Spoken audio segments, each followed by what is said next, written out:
The story begins with Professor Edward Serfens teaching a class at the Rigarden Magic Academy in the town of Herbs Rigarden. He explains to his students that by pouring small amounts of magic into a special ore, they can produce sulfur, which serves as an excellent catalyst for fire.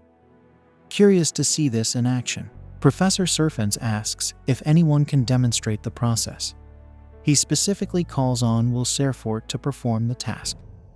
However, Will appears to be lost in a daydream and doesn't respond. The professor has to call his name several times to get his attention. Once Will finally snaps out of his reverie, the professor reiterates the instructions and invites him to come to the front of the class to demonstrate. Will reluctantly approaches the front and stares blankly at the materials laid out for the experiment. Professor Serfens, noticing his hesitation, asks why he isn't doing anything, reminding him that he simply needs to use the catalyst to manipulate the flame. The professor remarks that this should be a straightforward task. Will attempts to summon the fourth flame using his wand, but he fails, eliciting laughter from the entire class. Annoyed, Edward instructs the class to quiet down. He expresses his disbelief that a student from their prestigious academy is unable to perform such a basic spell. He criticizes Will, suggesting that he is merely a learner who excels in theory but lacks practical abilities. At this moment, a cheeky student named Kshin Ulster uses his fire magic from his desk to complete the experiment effortlessly. Edward reprimands Kshin for acting on his own and tells him to refrain from doing so. Kshin apologizes to the professor, though with a smirk on his face, claiming that he only wanted to help Will since he appeared to be struggling. The professor extinguishes the fire created by Kshin and addresses the class. He emphasizes that in their world, magic is paramount, and mages are considered heroes. At this academy, magical talent is the most valued attribute, and those unable to use magic have no place there, regardless of their theoretical knowledge.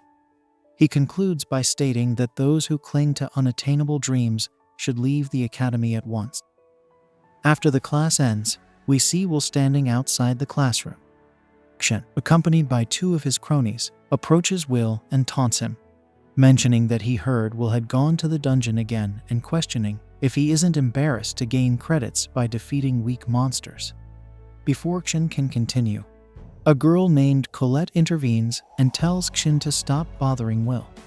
Xian wonders why an honor student like Colette is standing up for someone like Will. Colette responds that Will is kinder than Xian and works harder than anyone else. She implores Xian to stop humiliating Will, but Xian dismisses her, stating that kindness and hard work alone won't make anyone a great mage or help achieve an impossible dream like becoming a Maja Vander. Xian then leaves, saying he doesn't want to waste more time on a talentless individual like Will, echoing Professor Edward's suggestion that Will should leave the academy. Afterward, Colette walks with Will and tells him not to let those idiots get to him. She also criticizes Professor Edward, but Will insists they aren't wrong since he can't use magic.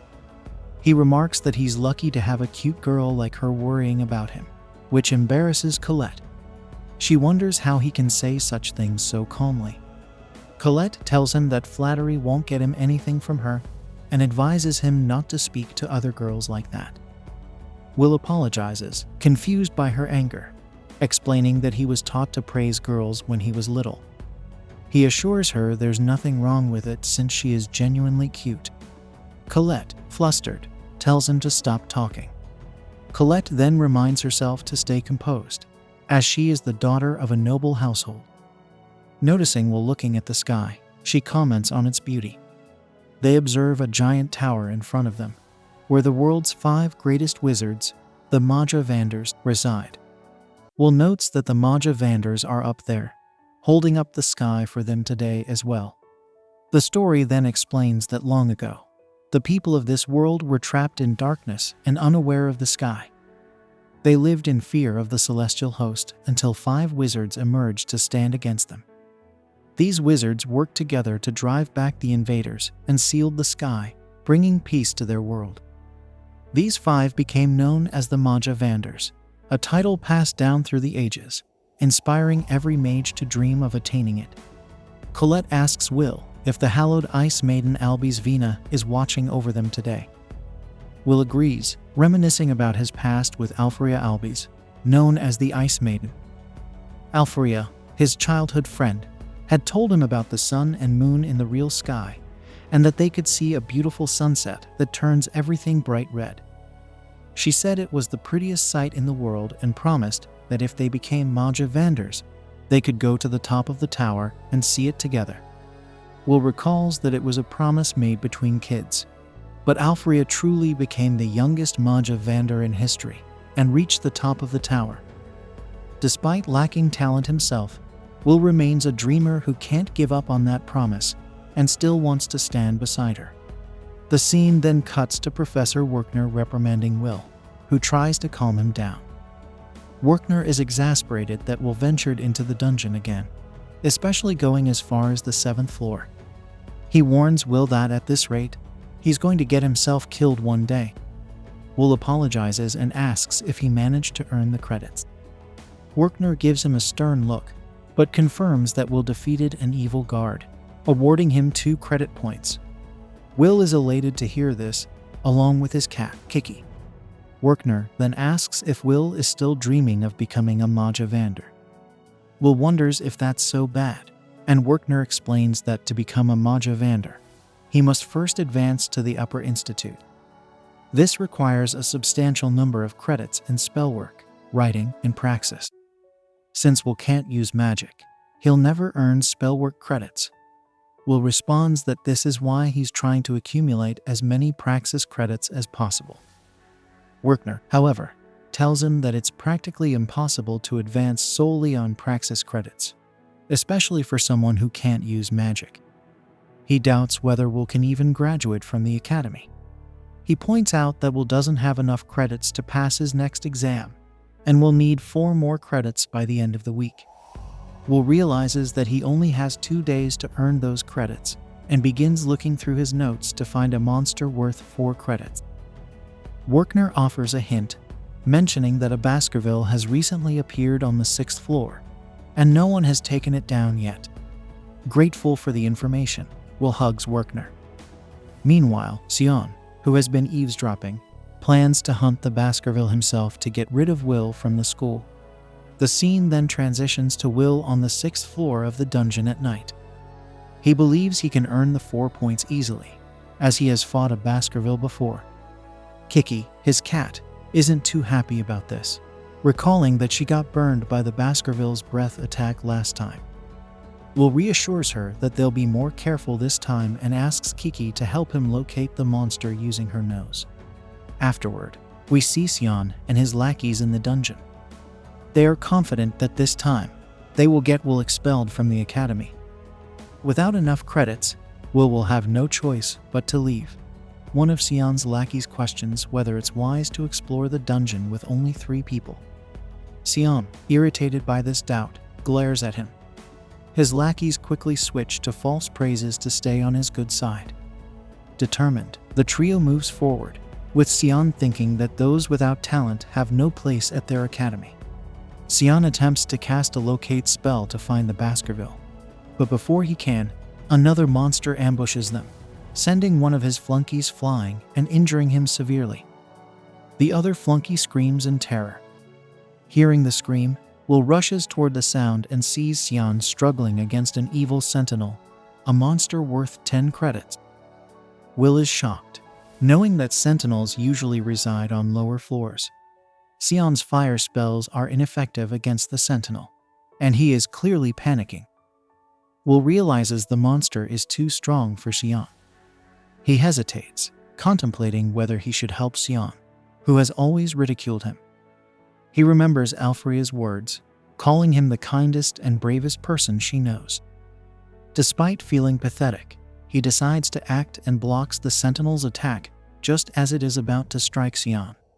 Meanwhile, Professor Edward arrives at Professor Werkner's office to inform him that Sion and his lackeys have entered the dungeon without permission.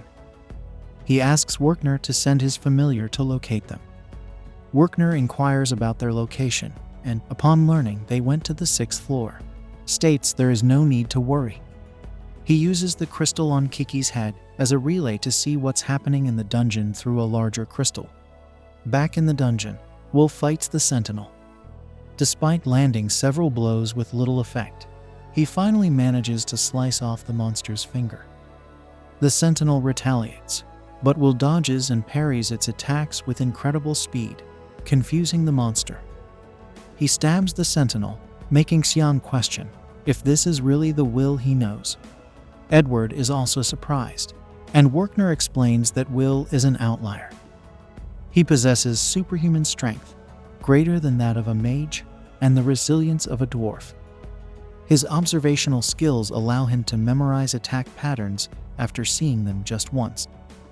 Though he can't use magic, Will is the only warrior in this world of magic. Will predicts the monster's next move, cuts off its hand, and disarms it of its sword. When the sentinel fires a beam at him, he slices through both the beam and the monster with a single strike. He then extends a hand to help Xian up, but Xian, frustrated and angry at Will's strength, refuses. Back at the academy, Edward is puzzled by how someone without magic can surpass magic itself. He leaves Werkner's office, deep in thought. The next morning, Werkner is once again angry at Will. Frustrated but acknowledging his achievement, he awards Will 10 points for slaying the monster. The story then flashes back 5 years, revealing that Will was also persecuted by his peers at that time. They ridiculed him for not being able to use magic and questioned why he was even at the academy. Some speculated that he had been brought there merely as bait to attract Alpharia, who had since become a Magiavander. They believed that now, with Alpharia's status secured, there was no longer any need for Will, and they were certain he would be expelled soon. One day, the headmaster, Cauldron Janu, summoned Will and Werkner to her office. She handed a knife to Will and then attacked him with various spells.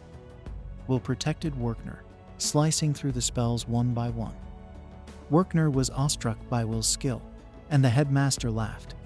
She approved Will's enrollment into the academy. Werkner questioned this decision, pointing out that Will couldn't use magic. Cauldron responded that it was intriguing to see someone with a talent for the sword yearn for the wand. With teary eyes, Will asked if he could climb the tower by studying magic at the academy and catch up to Alpharia. The headmaster told him that he would need to work hard and have an undaunted will to achieve this. After leaving the office, the headmaster apologized to someone, mentioning that it was their fault for not looking after Will, and she wondered what would happen next. The scene then shifts to Professor Werkner explaining to the class that climbing the tower means reaching the Upper Institute, which is the first step to becoming a Magiavander. He explained that there are 2 ways to advance: inventing a new type of magic or earning 1,700 or more credits at the academy. He noted that only a few students manage the former, so most focus on the latter. He informed them that they were not yet at that level and would receive remedial lessons to improve. After the lesson, Will met Colette outside. She wondered if the class was intense again, and Will confirmed that it was filled with continuous practice tests and magic drills. Colette realized that Professor Werkner was strict, but Will pointed out that the professor was kind to offer remedial lessons, something most professors wouldn't do. Colette agreed, especially noting that Professor Edward would never give remedial lessons. Later, they saw Xian and his group. One of Xian's lackeys was boasting to a group of students that Xian had defeated an evil sentinel. The students were surprised, and the lackey explained that he had been knocked out by the monster, and when he came to, Xian had already defeated it. The students realized this would improve Xian's evaluation. However, Xian knew it wasn't him who defeated the monster, but kept silent. Xian then noticed Will passing by and was angered. He grabbed Will by the collar and asked if he was messing with him. Will remained silent, and Colette intervened, asking Xian what he was trying to do. Xian released Will and left in anger. Colette then asked Will if something had happened between them, but Will assured her it was nothing major. The scene then cuts to Professor Edward asking the headmaster to expel Will from the academy. The headmaster wonders why he is suggesting this so suddenly, explaining that she can't expel him, as this is his 6th and final year. Edward insists that there is no place for Will here, as he is a warrior, not a mage. He criticizes Will's desire to surpass mages by relying on his sword. The headmaster then reviews Will's report, noting that he consistently earns good scores in writing and offers fascinating insights in his reports. She acknowledges that if they omit the fact that he can't use magic, he is almost too good to be true.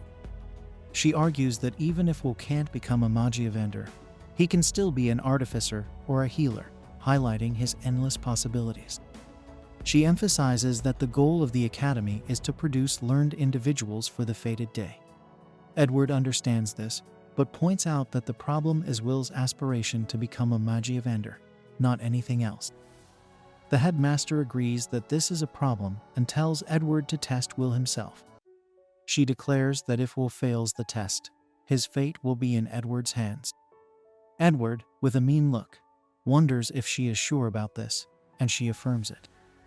Edward leaves with a grin, and the headmaster smiles, curious about what will happen when the Dark Viper Mage, a man who knows the most about magia vendors, tests Will. The scene then shifts to Colette opening Will's locker for him using her magic, where he stores his books and keeps his sword. Colette wonders if he is still slaying monsters in the dungeon. Will confirms but mentions he doesn't have permission to use the sword on campus, and his roommate won't let him go if he returns to the dorms. Colette remembers his roommate, Rusty, and thinks they must be close, but Will states their relationship is normal. The scene then moves to the study hall, where Will is engrossed in a book about the Battle of Garzaranso. He discovers that the cause of the battle was the dissatisfaction of dwarves from the otherworld with overwork. Colette reminds him that he already learned about this in class and wonders why he is rereading it. He explains that he is trying to dive deeper into the topic, despite his already superior writing skills. Will tells her he must try his best if he wants to reach the upper institute and relates to the dwarves' feelings. He declares that the power of never giving up is more potent than any magic. Colette, noticing a strand of white hair, worries he is overworking himself and tries to pluck it, but he rejects her offer. Before she can persist, Professor Edward arrives and asks what's going on. Colette mentions they are just studying, and Edward tells Will to come to the spell hall immediately. The scene cuts to the spell hall, where Edward states he will give Will remedial classes because he can't bear to see him fail at spell work. Will is suspicious, and Edward attacks him with a warning shot. He explains that Will's task is to land an attack on him, and he doesn't have the right to refuse. If he succeeds, Edward will award him 5 credits. If he fails, he will be expelled. Edward then prepares a spell to attack, telling Will that someone without talent like him shouldn't even dream of becoming a magia vendor. The scene transitions to Professor Werkner entering the headmaster's office, curious about why he has been summoned. The headmaster informs him that she wants him to be aware of what's happening to Will and shows him Will fighting Edward. Alarmed, Werkner asks what's going on, and the headmaster explains that Edward is testing Will, and Werkner is forbidden to intervene. She clarifies that she granted Edward's request, just as she granted Werkner's request to look after Will, stating that Edward wants to see if Will truly has the potential to be a magia vendor. Werkner thinks it's too cruel to let Edward test Will, noting that Edward is the man who almost became a magia vendor. Despite failing in the end, Edward reached the top of the tower. Meanwhile, Edward attacks Will, who manages to dodge, but struggles against the powerful low-level spells Edward uses. Will attempts to kick Edward, but can't penetrate his barrier, and Edward lands a hit on him. Will remains conscious and realizes Edward's casting is too fast, and without incantation, leaving no openings in his defense. Edward then tells Will that he has only been using 2 spells, one for attacking and one for his shield. He explains that mastering one spell to perfection can be more effective than knowing 1,000 spells. Edward multicasts his single attack spell, bombarding Will with a barrage of spells. Will is hit but survives, understanding the prowess of a first-class mage. He wishes he had his sword, and, meanwhile, Colette in the locker room hopes Will is alright with Professor Edward. She gets embarrassed thinking about how Will might be suffering, and finds an injured Kiki, Will's familiar. Concerned, Colette retrieves Will's sword from his locker. Back at the spell hall, Edward tells Will that Maja Vanders are the pinnacle of magic, and if Will can't surpass him, he has no hope of becoming one. He recounts how a single mage stopped 10,000 revolting dwarves in the Battle of Garzranso. Edward steps on Will's head, telling him to abandon his ambitions, but Will refuses to give up. He states that he still wants to become a Magia Vander, removes Edward's foot from his head, and stands up. Edward, surprised, asks what drives Will to become a Magia Vander. Will, with determination, explains that he wants to be with the girl he loves and keep his promise to Opheria. Edward is incredulous that Will strives to reach the pinnacle of magic for such a reason, but Will declares that this reason is enough for him. Will states that he will see the sunset with Opheria from the top of the tower one day. Colette hands him his sword, and he prepares to show Edward his true potential. Edward attacks, but Will slices through the spell, surprising Edward. Edward realizes Will is wielding a Moria sword and launches a barrage of attacks. Will, despite his fear, understands that this is the wall he must cross to become a Magia Vander. He dodges Edward's attacks while closing the distance between them, recalling that in the Battle of Garzranso, despite the mage's victory, the dwarven general Gareth's single blow made the mage acknowledge his courage. In that moment, the sword was equal to the wand. Will breaks Edward's barrier with a single strike and prepares to attack as Edward launches a spell. After their confrontation, Will manages to scratch Edward, who, though displeased, awards Will 5 credits and leaves. Colette checks on Will and realizes he is not fine, while the headmaster ends the broadcast of their fight. Both she and Werkner are surprised that Will manage to land a blow powerful enough to break Edward's barrier, and the headmaster acknowledges that Will indeed has an undaunted will. On the outskirts of the Magical Academy dorms, Rosti is making food for Will, hoping he returns soon. This brings an end to our episode 2. If you enjoyed it, then don't forget to like, share, and subscribe to our channel for more anime recaps.